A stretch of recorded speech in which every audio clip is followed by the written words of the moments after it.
wanna be down with the king. It's the Sports Kings. Sports Kings. Big Mike. He might fall off the wagon in the next 10 minutes. And Rob Calloway. It's about bringing talent. It's not about all the flash and glitz and glam. Not your average sports talk show. The Sports Kings. This is NFL legend, Work Done. This your boy D. Howard, a.k.a. Superman. I'm Jerome Bettis, the bus. It's Cam Newton. Holla at your boy, already. This is Hank Aaron, and I'm down with the king. Tell a friend, Kings is back.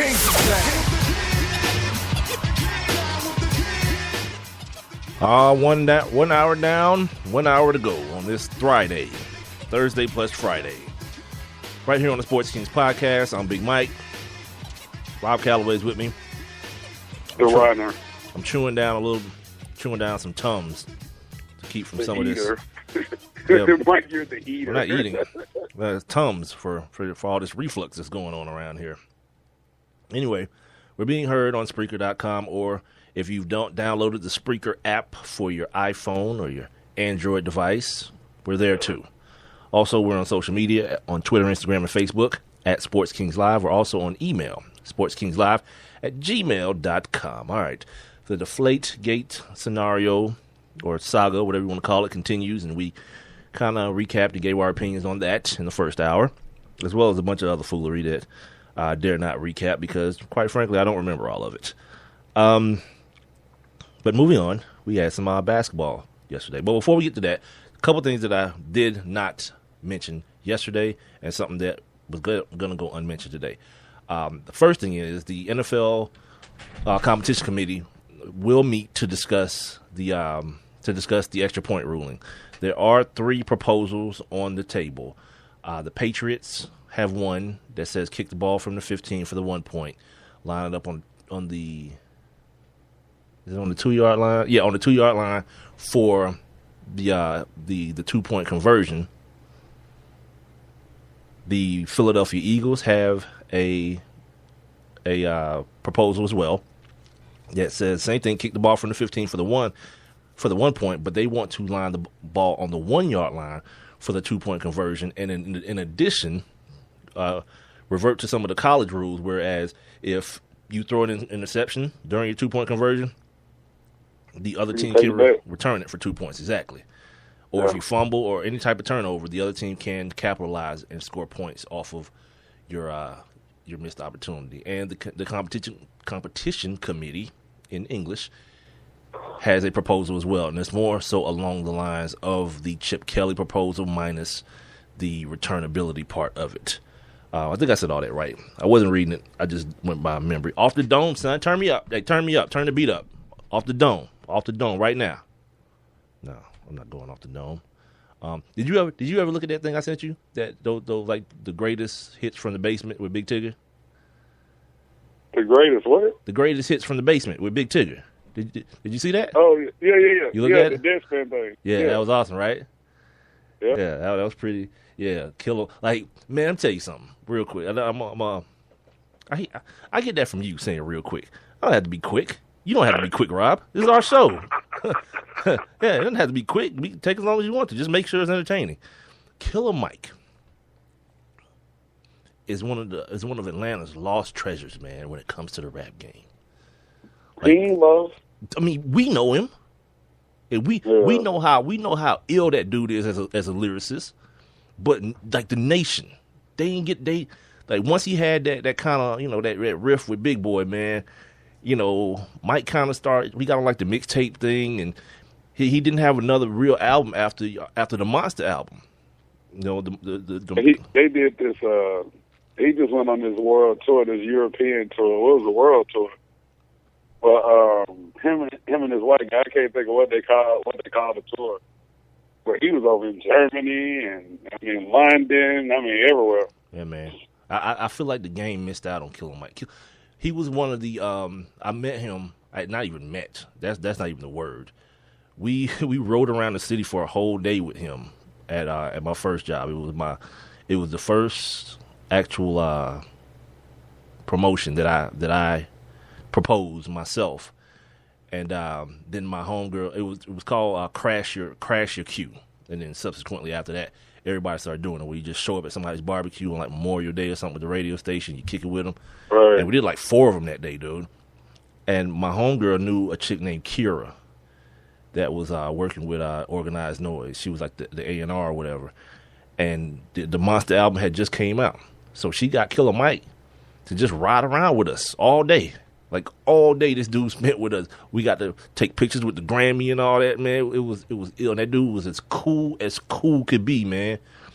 And I feel like the world, like hip hop, not the world, it's just hip hop. He's one of the lost Atlanta treasures.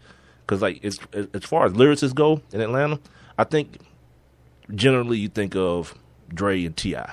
They're probably the 2 top like lyricists, not necessarily rappers, but the guys who are wordsmiths. You know what I'm saying? Killer Mike or is Luda. I throw Luda in that too. Absolutely. But Killer Mike is right there on that level as far as creativity, storytelling, and if you want to debate that, find the Deadspin. As a matter of fact, I'm going to tweet it when we're done today. I'm going to tweet that article of Deadspin and watch Killer Mike in the booth. Watch this dude just start rapping about everything that's around him. Like, just so that you know this ain't written.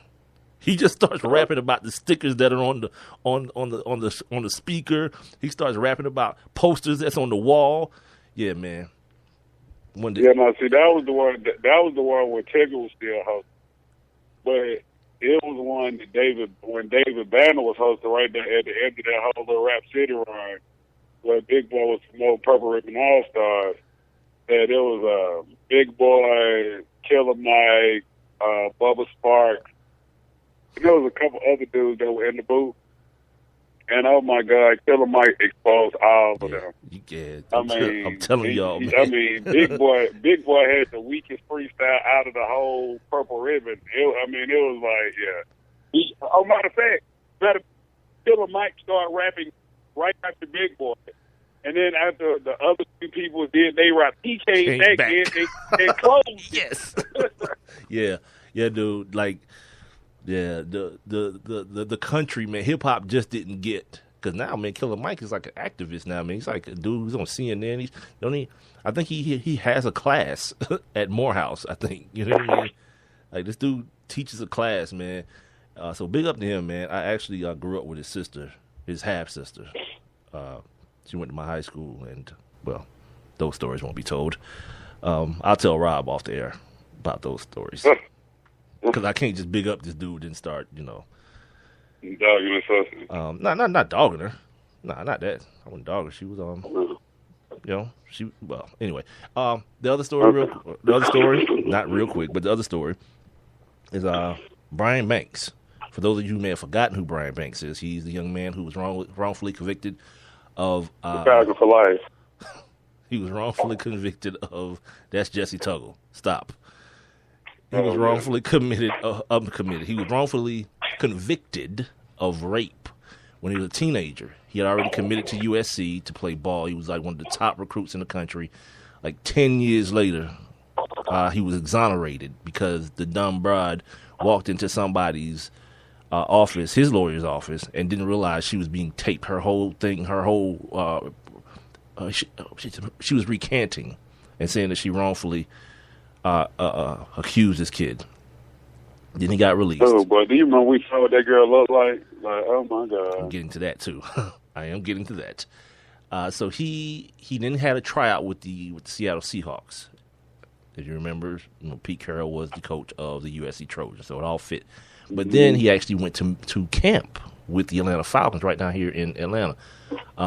The story on him was that you could just tell he'd been out of the game for so long. I think he was a running back in college, and they wanted him to play linebacker. And the game, like 10 years out of the game, and you in the joint, and you want to go from basically the last time you played was against kids to playing against grown men, veterans. Yeah, it's gonna be tough. Inevitably, he got released, but then the NFL in a show of I don't know. It's all PR for the NFL, but they gave him a position. And I don't remember what the position is, working for the actual league. But he now has a job working for the league. And just recently, he got married. Brian Banks got married. Yeah. Oh yeah, yeah.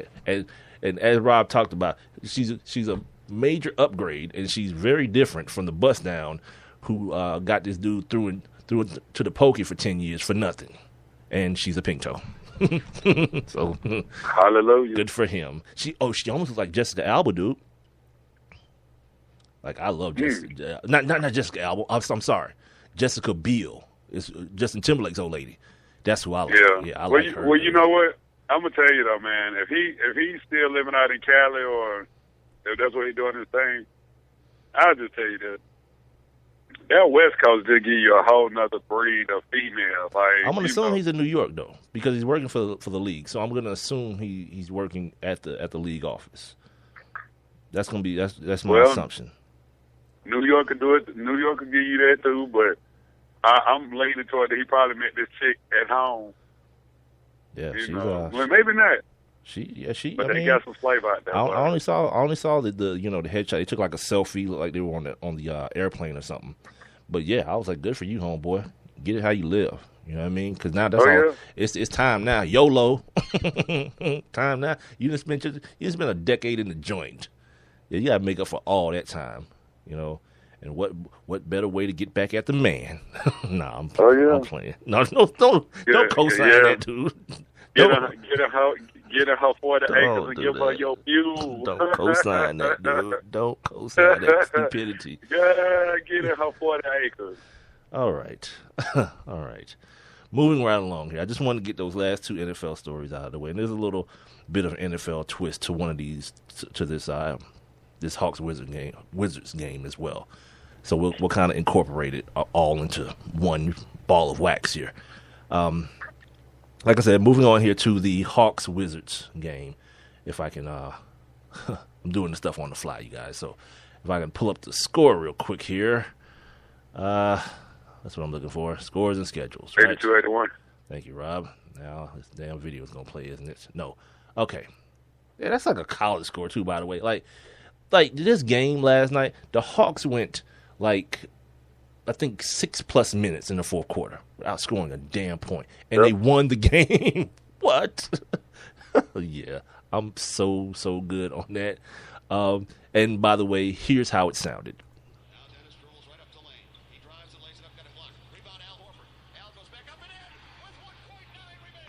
And I want to start at that point and work our way back with this game. I want to start at the end and work our way back. That last little sequence, because there were a lot of things to watch for. And I don't know if anyone noticed a lot of the things that happened during this last little sequence. First and foremost, the first time Paul Pierce had the ball, and he turned it over, and it led to that 2-on-1 fast break with Al Horford and DeMar Carroll. Right.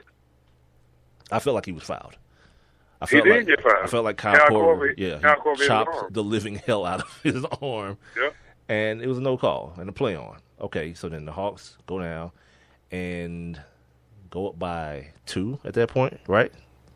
Yes, they go up by 2. Yeah, 2. Yeah. So then the next 2 possessions, or the possession before that, I'm sorry, there was 2 possessions before that, and I didn't even write that down, and I meant to.